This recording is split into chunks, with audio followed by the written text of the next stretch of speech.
West Coast Cookbook and Speakeasy with Chef Justice Putnam. Netrootsradio.com.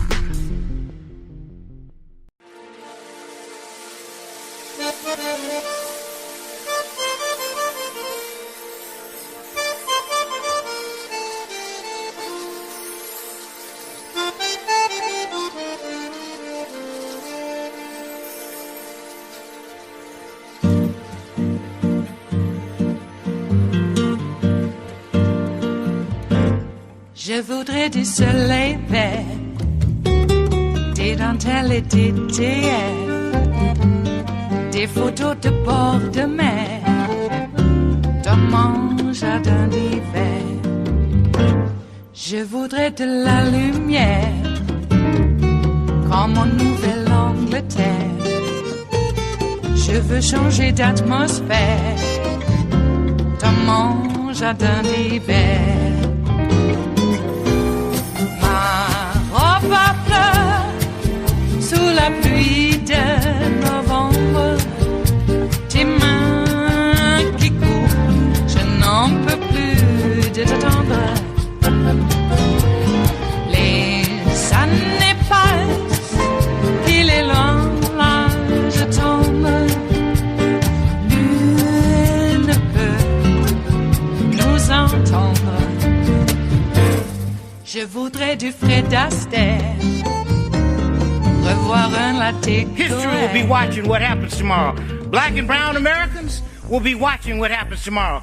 In 50 years, students will read about what happens tomorrow and know whether our leaders had the integrity to do the right thing. On this Martin Luther King holiday, his family worries about the future, even while looking back at the man who was murdered fighting for equality over half a century ago.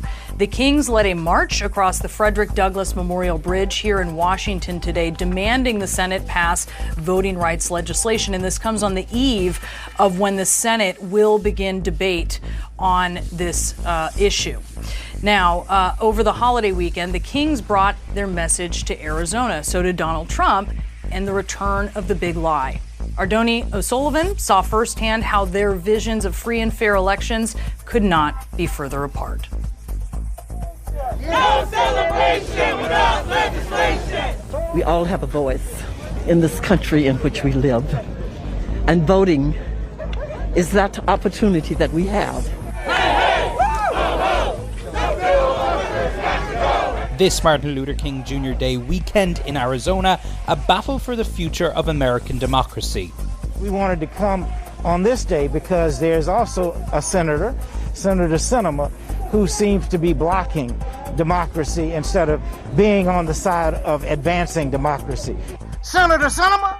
The King family here calling on Arizona Democratic Senator Sinema to stand up for voters' rights. She says she wants voting rights, but how do you want voting rights without creating a path for that to happen? That is inconsistent, and that is unacceptable.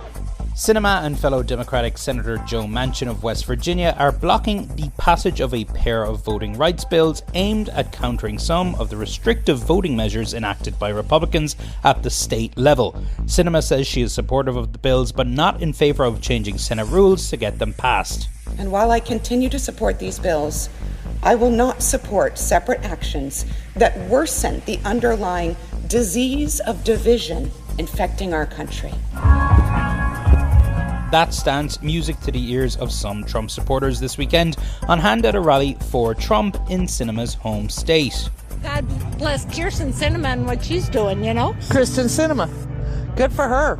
You know, she's our representative. She represents the state. She's not along party lines. She's what's good for the country. Do you like Kirsten Sinema? Yeah. Absolutely. Absolutely. And Manchin. In fact, I have sent emails to them encouraging them to stand up and do what's right for the people of Arizona. Those supporters in line for Trump's rally Saturday, also in attendance a hodgepodge of election deniers like MyPillow CEO Mike Lindell, Congressman Paul Gosar, and even Ali Alexander, one of the main organisers of Stop the Steal, who went into hiding after the insurrection and was recently called in front of the January 6th House Select Committee. Hey Ali, are you worried that you might get indicted? Thank you, Arizona. Thank you. Trump here giving his support to 2 election deniers who are running to control elections in the state. Carrie Lake is running for governor. There's a few other people I'd like to send right down to the prison down here in Florence. Anybody who was involved in that corrupt, shady, shoddy election of 2020. Lock them up. And Mark Fincham, who previously said he was an oath keeper and is now running for Secretary of State. Donald Trump won. Fincham has echoed QAnon-type conspiracy theories about elected officials. There's a lot of people involved in a pedophile network and the distribution of children.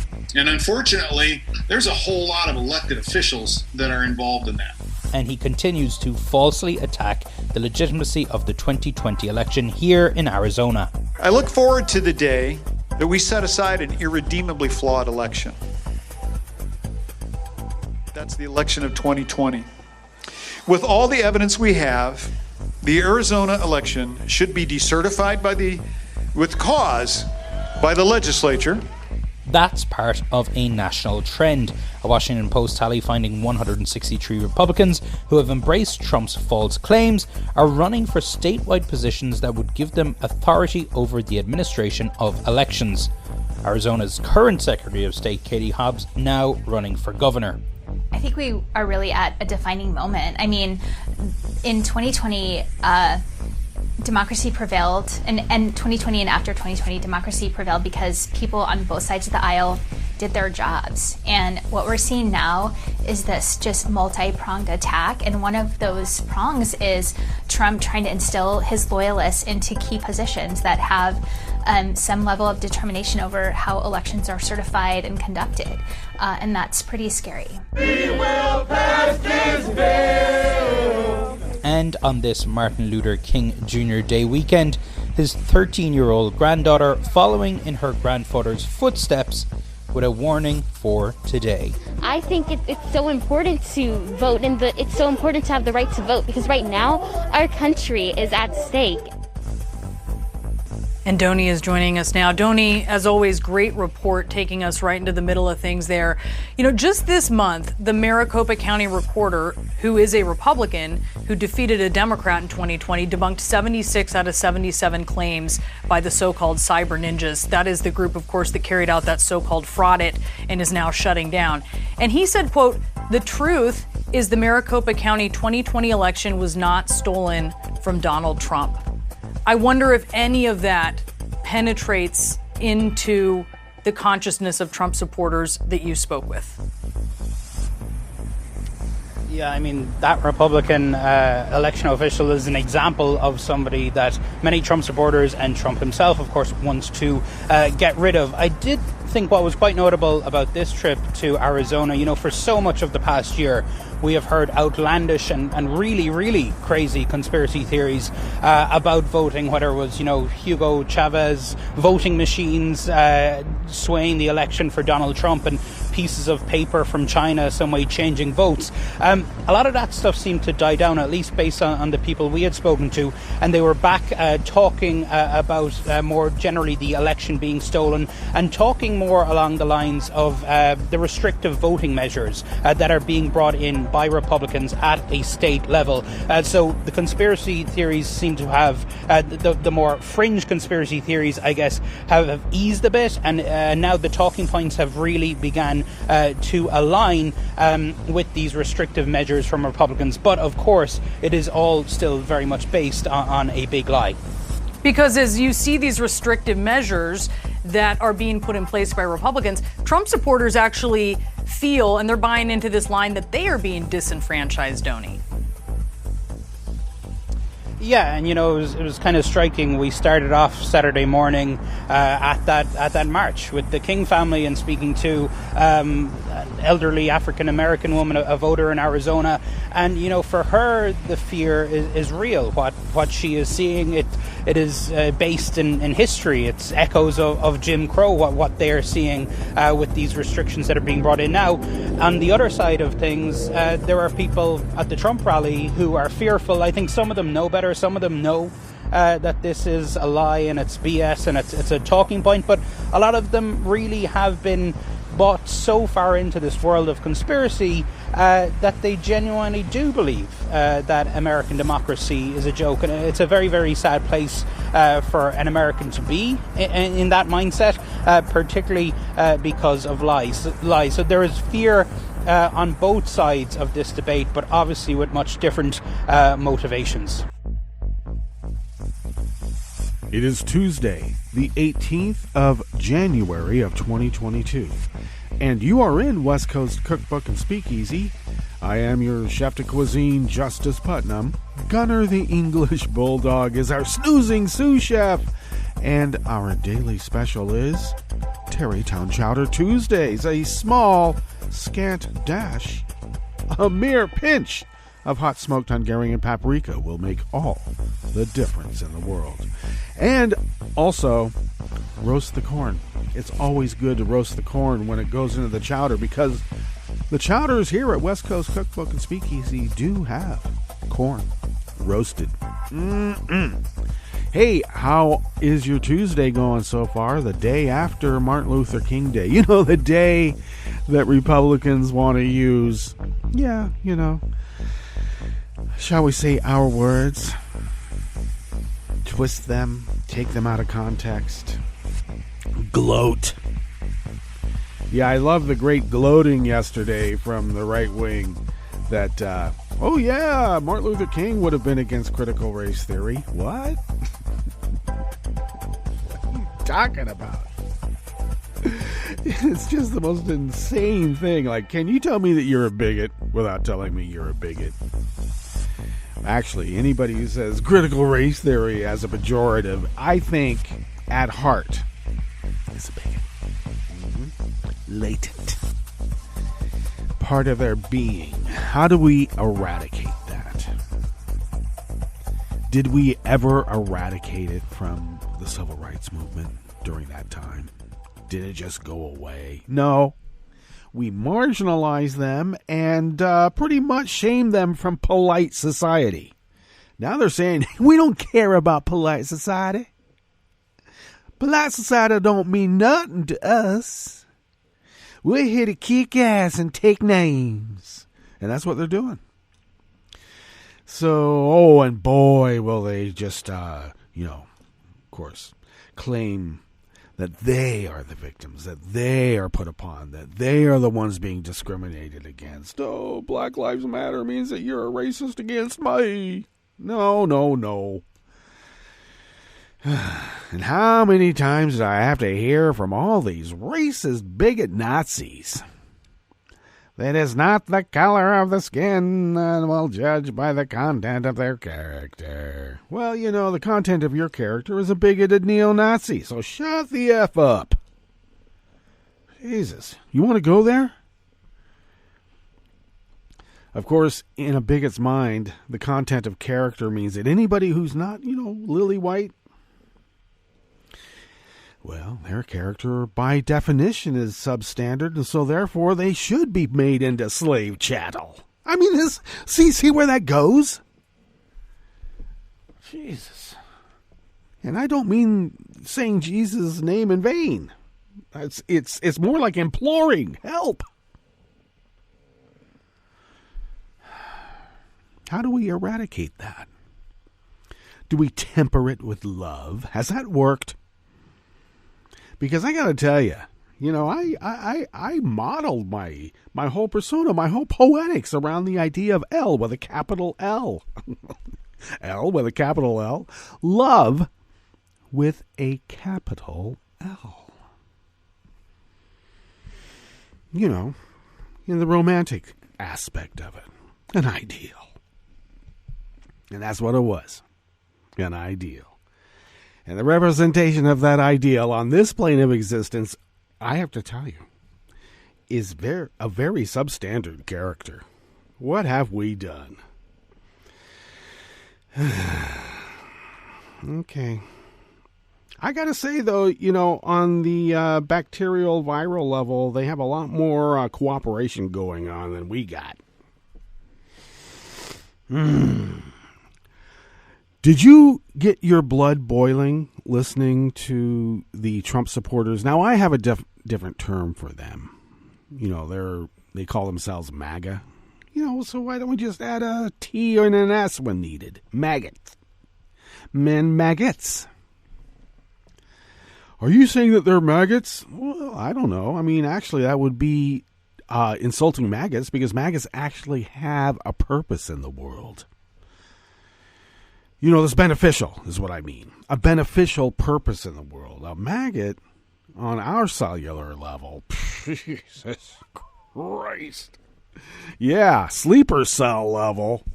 And they're all waking up. Why is that? Is there a comet or asteroid coming nearby that has some sort of metallic properties that give off some sort of like magnetic ray? And that activates something in the, I don't know, in the pituitary maybe, of certain types of humanoids that we thought were humanoids, but they have this certain particular thing in their pituitary. You know, like lizards do. And then the next thing you know, they're all waking up and they want to destroy everything around them. Chomp, chomp, chomp, and all. That's all they want to do is chomp. And we're saying, hey, let's extend a hand in goodwill. They chop your hand off. Chomp.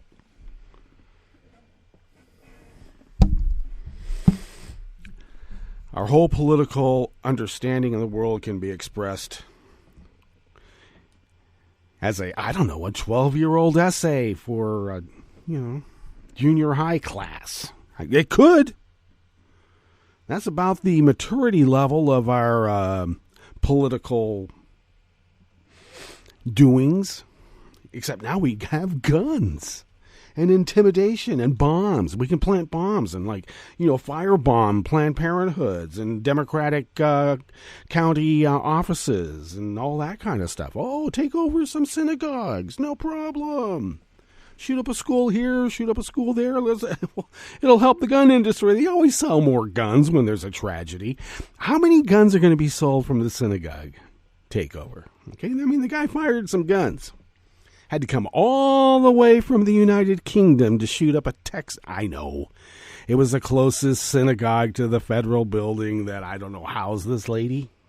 Did she house there, or was it just a federal penitentiary that was nearby? But anyway, he couldn't get a gun in the UK and take over a synagogue there. Had to come all the way here and do it in Texas, because in Texas they'll give anybody a gun. Oh, you want a gun? Here, have a gun. As long as you shoot up some liberal thing, and what are you going to do? Okay. And I should say that this synagogue takeover isn't the first time that the synagogues in that particular area have had some issues, shall we say. Except in this one, guy came all the way from the United Kingdom because he couldn't get a gun there. All the way. Is that a direct flight? I wonder. Are they doing that now? I don't know. I don't travel like that anymore. Jeez. Actually, I stopped traveling like that between you and me long before the pandemic started, because flying became not so, shall we say, romantic with a capital R. Where are we going today? Well, we're going right here. Because what's up next? Yes, the curated part of the show, because that's how we center ourselves. Maintain some semblance of order in the chaos that is the existence of the whole universe. Just willy-nilly things bumping into each other. Did you hear that there was actually an asteroid that flew pretty damn close to us? Maybe there was some more metallic properties that gave off some sort of magnetic rays that activated the pituitaries in so-called humanoids. Maybe. But here, for those of us who have actually evolved as, egalitarian humans or humanoids, we do like a little semblance of order in the chaos that just seems to be surrounding us at every step of the way. So what is on the rest of the menu here in the Bistro Cafe of West Coast Cookbook and Speakeasy? Well, of course, at the top, I mentioned how much it made my blood boil, or actually intimated. It maybe broiled, because it was like Arizona, right? Just, hey, they love Sinema. They just love her. Maybe they're going to make her into their Liz Cheney. You know, that's how the lizard brains with the pituitary-activated metallic meteor that gives off magnetic rays. That's how those people would think. Yeah, they would. In fact, they do. On the rest of the menu, an Illinois tornado victim's family sued Amazon over the company's warehouse collapse. I think they're going to get a few more lawsuits brought against Amazon for their callous disregard for, shall we say, humanoids? Replaceable cog humanoids? Hey, you got to care a little bit more than that, Amazon. And I'm looking at you, Bezos. A train derailed near the Los Angeles site of a recent wave of cargo container thefts. Yeah, you know, if you're going to steal stuff, would you guys at least, pile up the trash? What is it doing spread all over the tracks? How dare you? How dare you? And a federal judge ordered Fish and Wildlife Service to revisit part of its Trump-era decision not to protect the Yellowstone National Park's bison as an endangered species. After the break, we move to the chef's table, where Germany is one step closer to scrapping a Nazi-era anti-abortion law. Boy, that took them a long time. And neo-Nazi mass killer Breivik's parole hearing begins today in Norway. All that and more on West Coast Cookbook and Speakeasy. Bon appetit.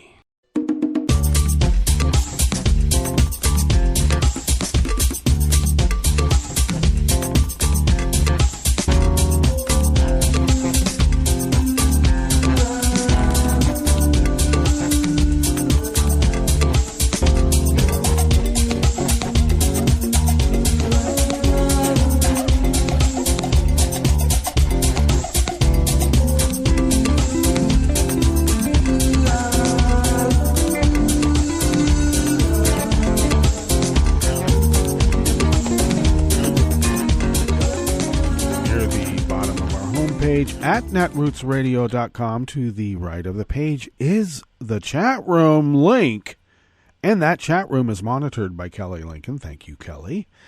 To the left of that chat room link, across the page that's near the bottom of our homepage at netrootsradio.com, is the link to our Patreon page. And please do become a recurring Patreon of Netroots Radio. This is no joke. Your help has sustained us for going on 11 years now of continuous 24/7, 365 resistance broadcast radio over the inner tubes. And we have you to thank for sustaining us for so very long. If you could afford an espresso-type coffee drink, and if you could afford to send those funds to us once a month, we're able to stretch those dollars beyond compare, even on the quantum level, because we leave no strange quark unstretched. And then, because of that ability, we are able to pay our bills and continue with the continuous upgrading and just maintaining the hardware and software of this powerhouse of resistance. And mostly paying our bills, because we found when you pay your bills, they somehow allow those of us of a particular density to, fly under the radar. And continue, as I said, this powerhouse of resistance against dark forces arrayed against, the good of representative democracy. And I only mean the good. Because the bad, Anyway, thank you for your generosity, and thank you for your generosity in the future, because, hey, looks like the fight is not over. If you would like to follow Netroots Radio on Twitter, you can do so at Netroots Radio. Tom takes care of that. Thank you, Tom. I take care of me, because who else? I'll just do it myself. Okay, I'm sorry.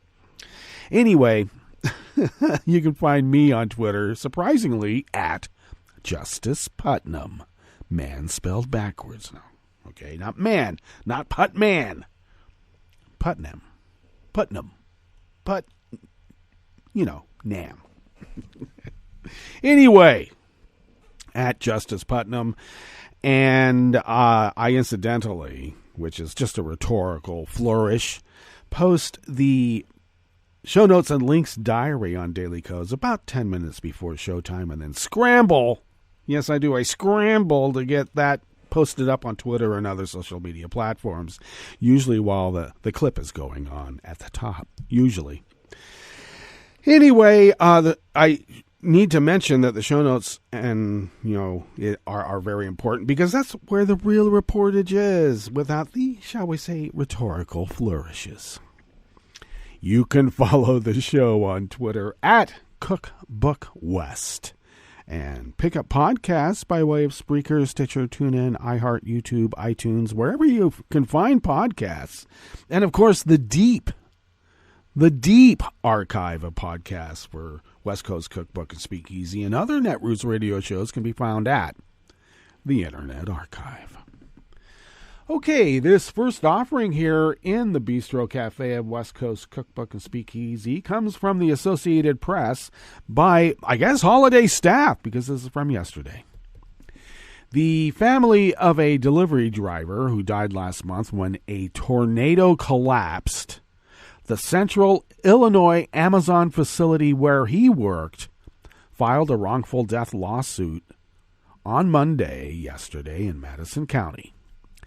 The action on behalf of Austin McEwen, age 26, claims that Amazon failed to warn employees of dangerous weather or provide safe shelter before a tornado slammed the Edwardsville facility on December 10th, killing McEwen and 5 others.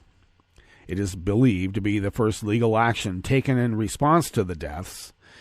OSHA has opened an investigation. I guess they'll be neutered by the Supreme Court from doing so, because, hey, tornadoes just happen everywhere. And, even in warehouses in Illinois, you can't protect people from that. Jesus. Back to the matter at hand. McEwen's parents, Randy and Alice, alleged that Amazon administrators knew severe weather was imminent, but had no emergency plan nor evacuated employees from the fulfillment center. Well, I guess they got fulfilled in the most extreme way, now didn't they? Sadly, it appears that Amazon placed profits first during this holiday season instead of the safety of our son and the other 5, Alice McEwen said at a news conference. Amazon carelessly required individuals to continue working up until the moments before the tornado struck, the lawsuit says, and improperly directed McEwen and colleagues to shelter in a restroom, which it says the company knew or should have known was not safe. They had people working up to the point of no return, said Jack Cascito, the McEwen's lawyer, who is a partner of Clifford Law Offices. Amazon spokeswoman Kelly Nantel released a statement that countered that the lawsuit misunderstands key facts, including the differences among severe weather alerts and the condition and safety of the building.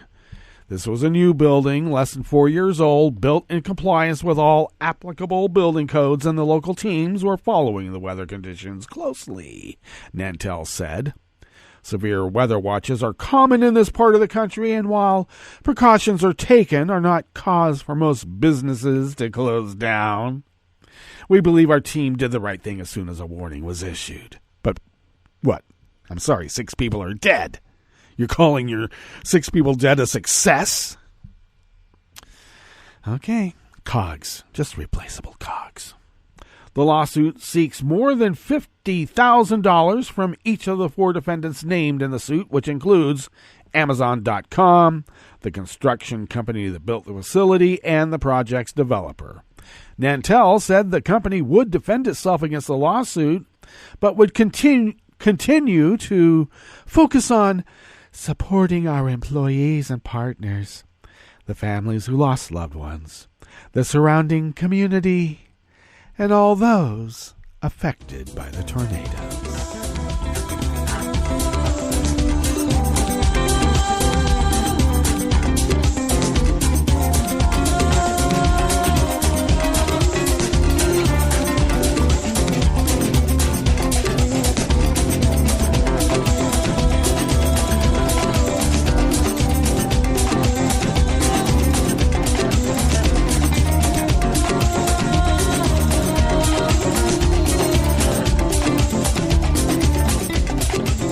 More holiday staff from yesterday at the Associated Press bring us this next offering here in the Bistro Cafe of West Coast Cookbook and Speakeasy. Tarrytown Chowder Tuesdays. Crews made railroad repairs in Los Angeles yesterday, Monday, after a train derailed near the location where thieves have been raiding cargo containers, leaving the tracks littered with empty boxes of packaged goods sent by retailers. It wasn't immediately clear if the derailment that happened on Saturday was caused by the debris left behind by thieves in the Lincoln Heights area near downtown Los Angeles. Union Pacific said the cause of the derailment was under investigation. It caused 17 train cars to go off the tracks, the Union Pacific said in a statement, and no injuries were reported. Cargo containers aboard trains have been targeted by thieves for months, and the stolen packages are from retailers including Amazon, REI, and others. And Union Pacific said in a statement that the railroad was concerned about increased cargo thefts in California. Well, that's good. So where are the Pinkertons? We have increased the number of Union Pacific special agents on patrol. Oh, there they are. And we have utilized and explored additional technologies. You mean like drone technology? To help us combat this criminal activity, we will continue to work with our local law enforcement partners and elected leaders, the railroad company said. Amazon said it was directing inquiries to police. UPS declined to comment on the investigations into the cargo thefts, but said the company was cooperating with authorities.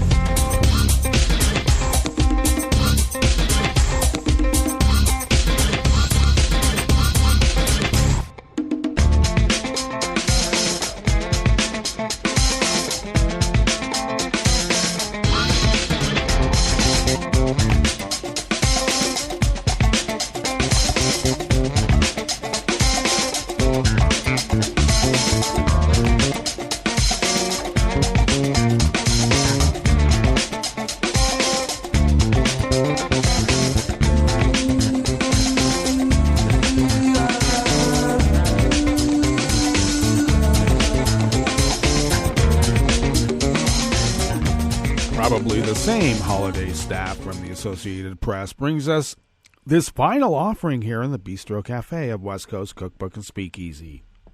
A federal judge has ordered the U.S. Fish and Wildlife Service to revisit part of its decision not to protect the Yellowstone National Park's bison as an endangered species. The Buffalo Field Campaign and Western Watersheds Project groups have been fighting since 2014 to have Yellowstone's bison declared endangered or threatened under the Endangered Species Act. They have argued that two separate groups of bison in the park are genetically distinct. Rather than set a population limit of 3,000 animals for the entire park, they said the limit should be 3,000 for each or 6,000 overall. Fish and Wildlife Service, citing a different study, has argued that the herds are not genetically distinct and rejected the listing petition in 2019. I wonder who was president then.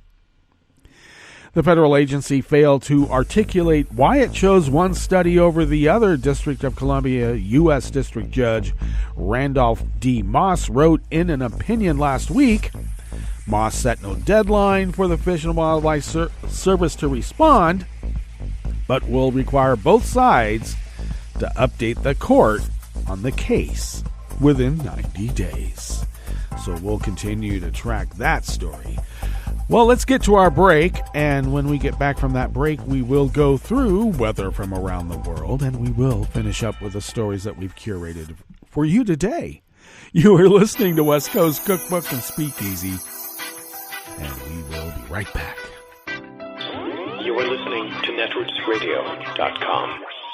Please hang up and try again.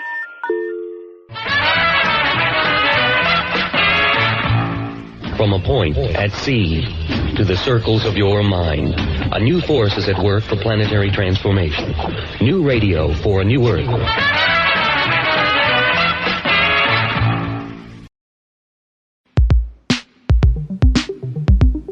This is Scientific American's 60 Second Science. I'm Karen Hopkin.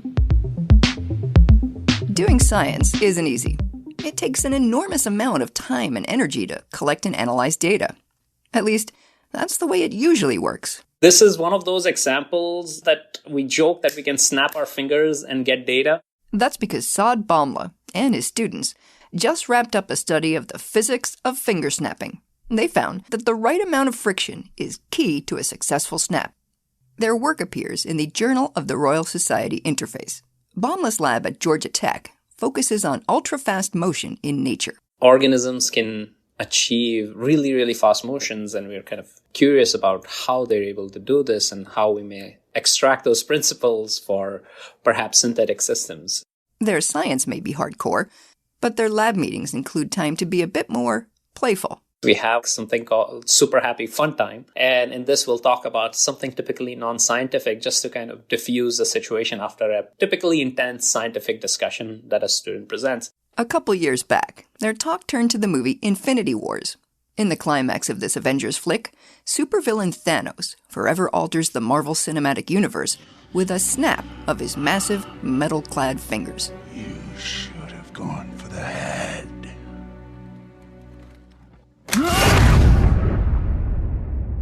But something about the scene left Bamla scratching his head. And I said, you know what, I'm willing to make a bet that if you had metallic gauntlets like Thanos has, I would suspect that it's actually very difficult to store energy in a controllable way. Energy that then has to get released quickly if you really want to snap.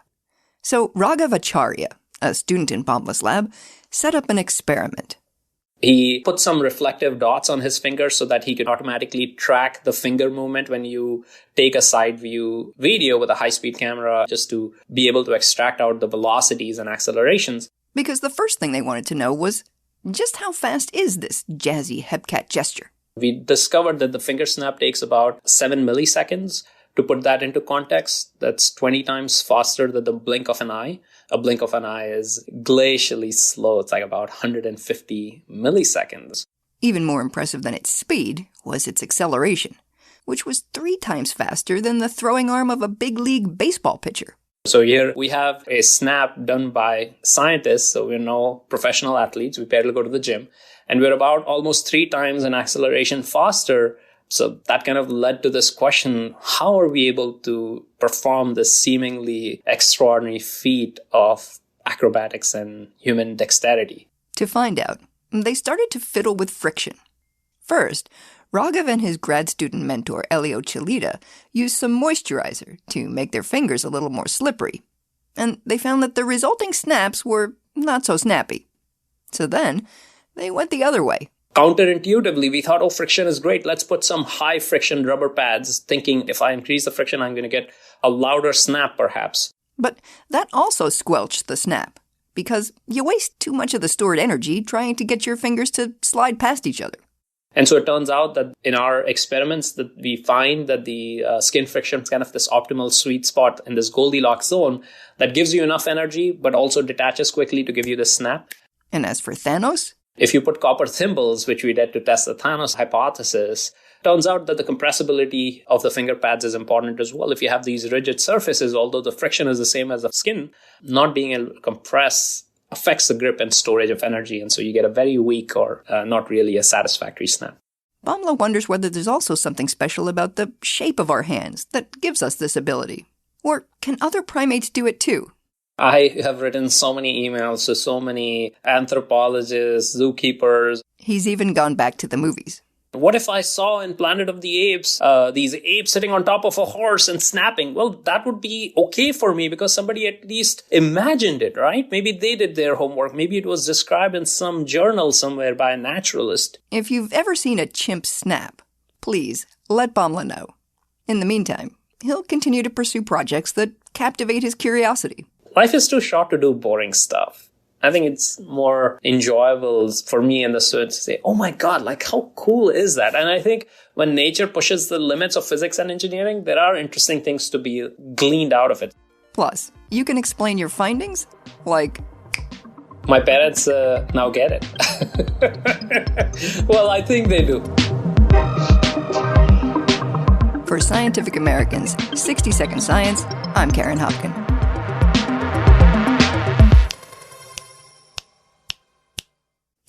This is an important message from the U.S. Department of Health and Human Services. When it snows this winter, make sure you clear more than your driveway. Before you hit the road and before you get in the driver's seat, check to be sure that your vehicle's tailpipe is clear of snow. If the tailpipe is blocked, carbon monoxide, an odorless, colorless, and deadly gas produced by your engine can build up quickly inside your vehicle, poisoning anyone inside. To learn more, call 1-800-CDC-INFO. That's 1-800-232-4636. This is an important message from the U.S. Department of Health and Human Services. After a storm or disaster, it's important to eat only safe food. Throw away perishables like meat, poultry, fish, eggs, and leftovers stored above 40 degrees Fahrenheit for 2 hours or more. Throw away food with an unusual odor, color, or texture. Throw away food that may have come in contact with floodwater, including food in swollen, punctured, and damaged cans. When in doubt, throw it out. This program is presented by the Centers for Disease Control and Prevention. Good eating habits developed in childhood can last a lifetime, but getting children to eat their fruits and vegetables is a common problem. Eating them adds important nutrients, helps control weight, and reduces the risks for many serious illnesses. Children in the U.S. are eating more fruit. However, 60% of children get fewer fruits than recommended, and 93% don't get enough vegetables. Child care, schools, and school districts can help change this by meeting or exceeding federal nutrition standards for meals and snacks, including fruits and vegetables wherever food is offered, and helping children learn about and taste fruits and vegetables. At home, parents can eat a variety of fruits and vegetables with their children and provide them as snacks, even if it takes many tries. Also, parents can include their children when shopping for, growing, and preparing fruits and vegetables. To learn more, visit cdc.gov/vital signs. For the most accurate health information, visit www.cdc.gov or call 1-800-CDC-INFO. Hi, it's Tom. Could we humbly suggest your donation to netrootsradio.com? All we've got to run this 24-hour powerhouse of progressive resistance radio is what comes out of our own wallets. And you are our biggest donor. And it doesn't take much, $3, $5. Just go to the bottom of our netrootsradio.com page and hit our secure donate button. Heck, you can even make a recurring contribution. So donate what you'd like at the bottom of our netrootsradio.com's homepage. Because you are our biggest donor. netrootsradio.com. Together, we are Resistance Radio.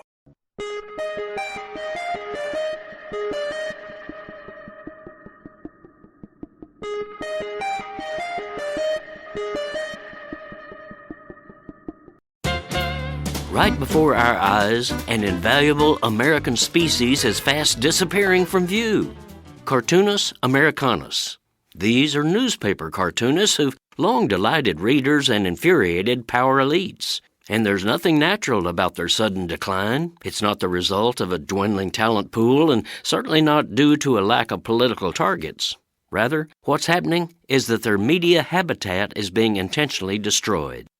Around the start of the 20th century, some 2,000 newspapers featured their own full-time cartoonists. But in just the last decade, those healthy media environments have shriveled. So now, only a couple of dozen newspapers have these vibrant artistic journalists on staff. One major reason is that most U.S. papers have been gobbled up by profiteering hedge funds that have merged, purged, and plundered these essential local sources of news and democratic discourse. The overriding interest of these Wall Street owners is to cash out a paper's financial assets and haul off the booty to boost their personal wealth. Journalism and democracy be damned. Thus, they view cartoonists as a paycheck that can be easily diverted into their corporate pockets, dismissing the fact that enjoying good local cartoonists ranks as one of the top reasons people give for buying the paper. Note that this mass extermination is not old-school media censorship, but sleight-of-hand money censorship by the new monopolistic order of newspapering. Political cartoonists are still free to express any opinion they want, but the Wall Street system locks them out of their primary marketplace. Censorship is ugly, but eliminating paychecks, well, that's just business. This is Jim Hightower saying, yet these freewheeling spirits of the cartooning craft are inventing new ways to connect with America's strong demand for their fun and important work. To connect with them, go to editorialcartoonist.com. Howdy-ho, folks. Thanks for tuning in and sharing my weekly commentaries. Also, please join me for a live web show I host every other Tuesday, the Hightower Lowdown Happy Hour at the Chat and Chew Cafe. You can join the action live online as I chat with grassroots leaders and progressive sparklies from around the country. Go to hightowerlowdown.org/chat-and-chew to find out about upcoming guests and watch past episodes. That's hightowerlowdown.org/chat-and-chew. You are listening to 60 Second Civics from the Center for Civic Education. I'm Mark Gage. After repealing the Hated Stamp Act in 1766, the British Parliament passed the Declaratory Act, asserting Great Britain's full power and authority over the American colonies. A little more than a year later, in June 1767, Parliament passed the Townshend Revenue Acts, which levied new taxes on items such as tea, paper, and glass. In response, a group of American women calling themselves the Daughters of Liberty led boycotts of English goods and committed themselves to producing cloth and other staples that would help the colonies become economically independent from England. Parliament also gave new powers to revenue officials. Writs of assistance, or general warrants, gave these officials broad authority to search and seize colonial property. Colonists charged with various crimes were transported to Nova Scotia or England for trials that were frequently delayed. The British sent troops to the colonies to maintain order and facilitate tax collection. In 1770, a conflict broke out between British troops and colonists in Boston, resulting in the Boston Massacre, where 5 colonists were killed. That's all for today's episode, 60 Second Civics, where civic education only takes a minute.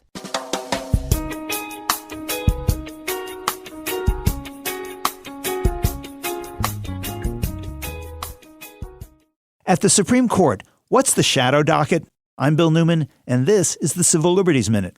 Mention the Supreme Court, and you probably envision a deliberative, thoughtful process that begins with the list of cases that the justices will decide that term. It's docket. Cases thoroughly litigated, for example, after a federal district court trial, and lengthy review by a court of appeals, followed by extensive briefing and oral argument at the High Court itself, and then an opinion, with all votes and reasoning publicly disclosed. It's a process designed to appear thoughtful and transparent. In a word, judicial. But now, with increasing frequency, the court is plucking cases for decision from its shadow docket, which operates differently from what we've just described. Although a mechanism for dealing with emergencies has existed since the court's inception, this court's shadow docket is different. Cases on the shadow docket have not had the same deliberative process, and the shadow docket is being used more frequently and consequentially for decisions on, for example, the death penalty, abortion, immigration, and COVID-19 safety restrictions. The shadow docket cases can be a rush to judgment that ends in a decision a sentence or two long with no name of any justice attached. The Supreme Court's extensive use of the shadow docket is problematic because it undermines the public's faith in the court at a time in its and the country's history when the court needs to be seen as operating in the sunshine and not in the shadows. The Civil Liberties Minute is made possible by the ACLU because freedom can't protect itself. I'm Rick Smith, and this is Labor History in 2. On this day in labor history, the year was 1943. On this day, marking the death of the first woman general organizer appointed by the American Federation of Labor, Mary Kinney O'Sullivan was born the only child of working-class Irish immigrants in Hannibal, Missouri. She worked at a printing and binding factory in Missouri.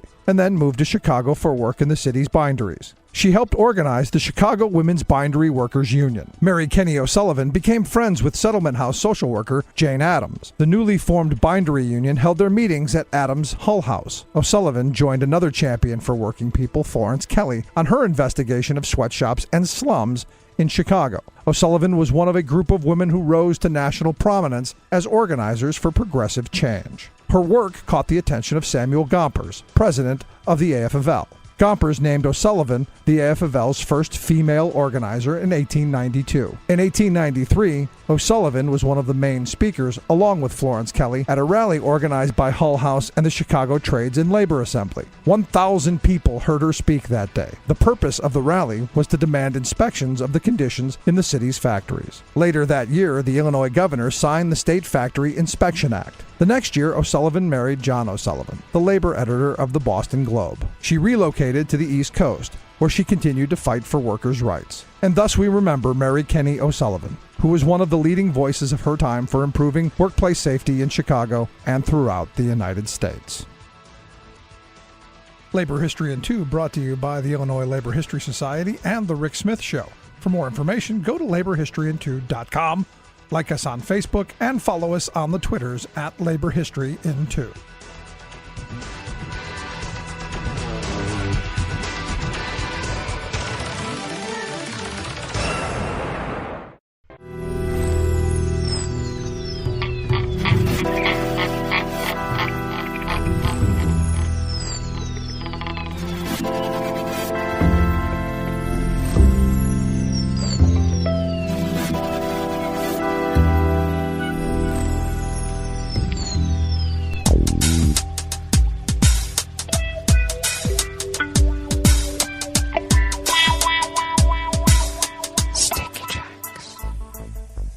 Probably the same holiday staff from the Associated Press brings us this final offering here in the Bistro Cafe of West Coast Cookbook and Speakeasy.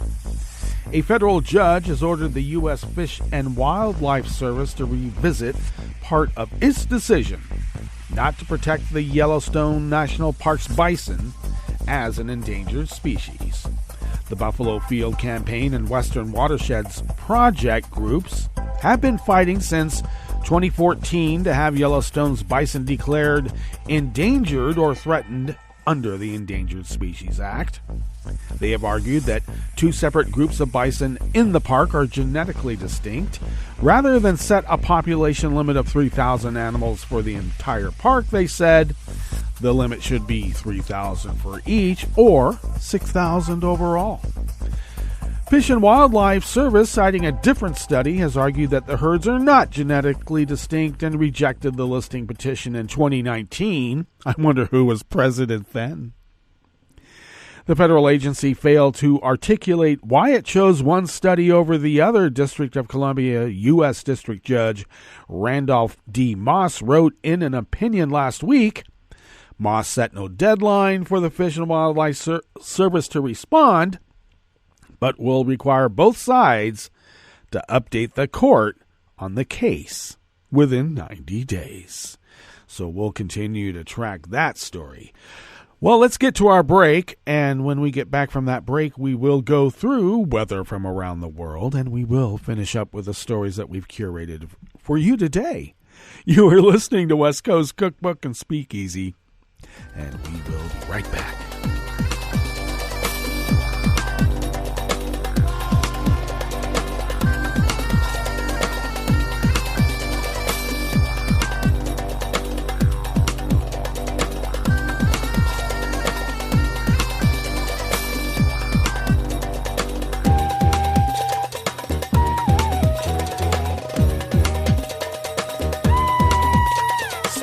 Reuters brings us this first amuse-bouche here at the chef's table at West Coast Cookbook and Speakeasy.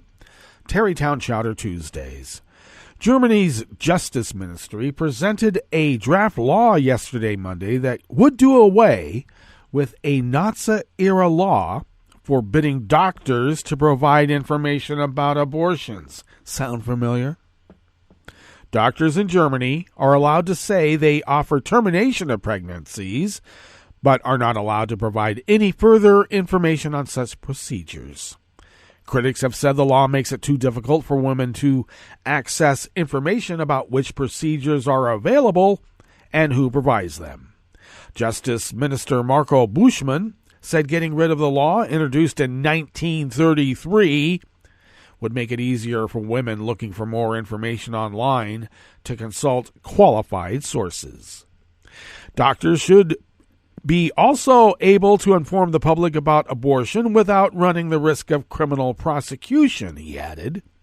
The new government laid out its plans to eliminate the law in the coalition agreement signed in November. Technically, abortion is illegal altogether in Germany. However, it is allowed under certain circumstances, and the procedure must be performed within 12 weeks of conception.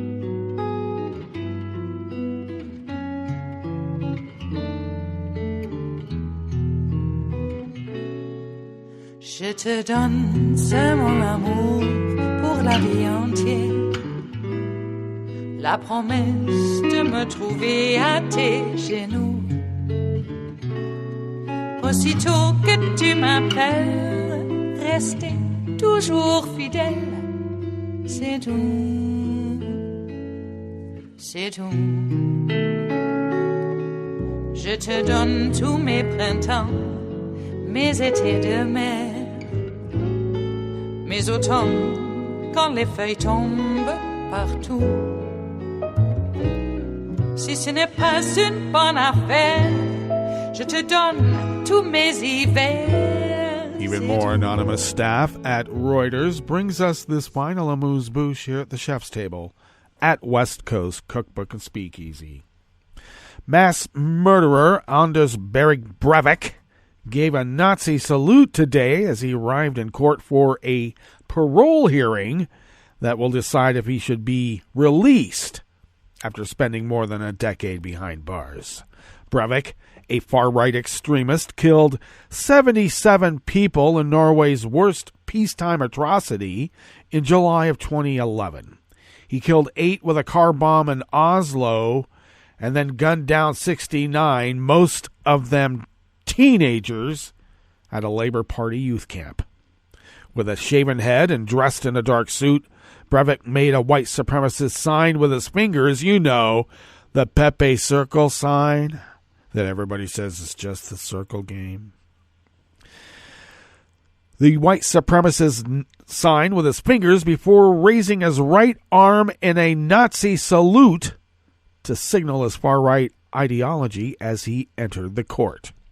He also carried signs printed in English, including one that said, "Stop your genocide against our white nations," and "Nazi Civil War."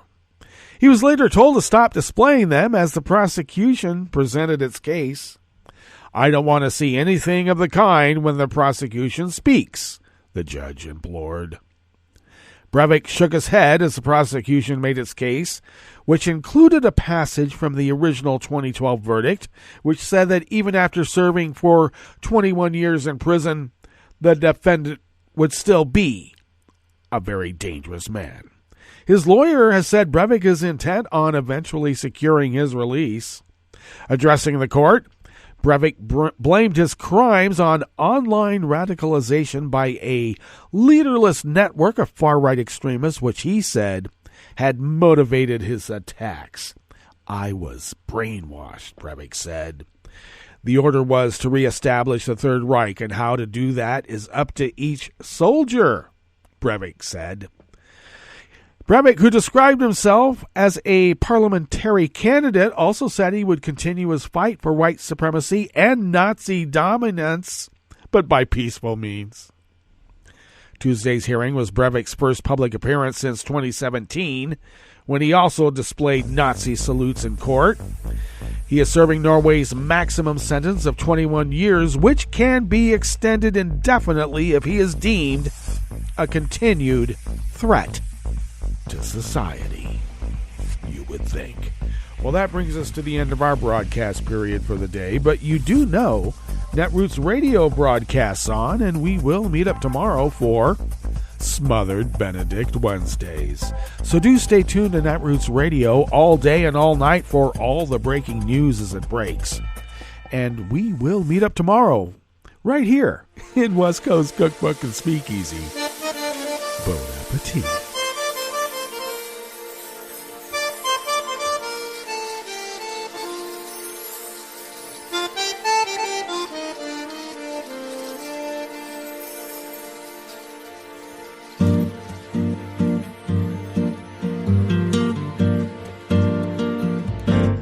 Je voudrais du soleil vert, des dentelles et des théères, des photos de bord de mer, dans mon jardin d'hiver.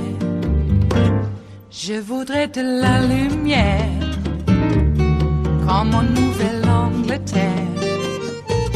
Je veux changer d'atmosphère, dans mon jardin d'hiver.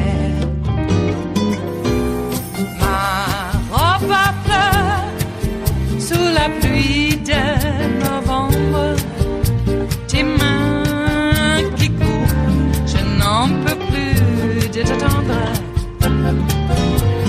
Les années passent, il est loin, là je tombe.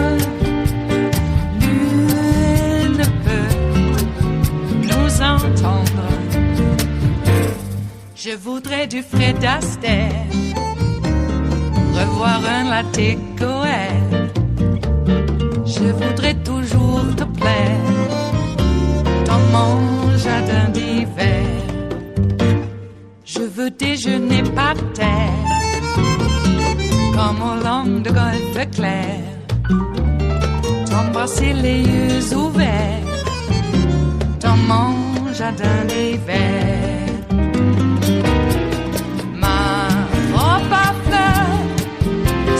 Pluie de novembre, tes mains qui courent, je n'en peux plus de t'attendre.